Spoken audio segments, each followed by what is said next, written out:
Hello, the title of the book that I chose is The Water Cycle. The grade level is third grade level, science, earth science. The title of the book is The Water Cycle by Bobby Coleman. The book summary. The Water Cycle is a fascinating book by Bobby Coleman that introduces children to the water cycle using a clear step-by-step approach.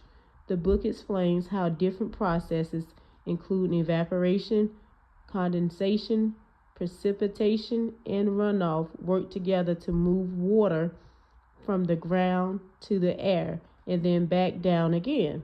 The book also describes how plants contribute to the water cycle through transpiration, how the water trapped underground for thousands of years remains part of the water cycle, the importance of water to all living things, and ways in which people can help protect Earth's water and keep it clean. How would I use this book?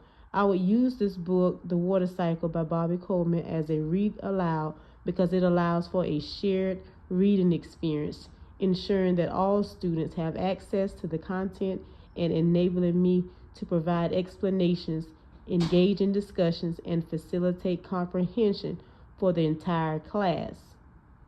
Before reading the activity, I would introduce students to key vocabulary terms related to the water cycle. We discuss words like evaporation, condensation, precipitation, and collection. I will provide students with a diagram of the water cycle and ask them to label the stages they know. This activates prior knowledge. During the reading activity, while reading, students would create a visual timeline of the water cycle stages, adding details and illustrations as we progress through the book. I would pause at certain points to ask open-ended questions, encouraging students to think critically about the water cycle's processes. After reading, we would conduct a simple hands-on experiment to demonstrate the water cycle stages. This reinforces their understanding.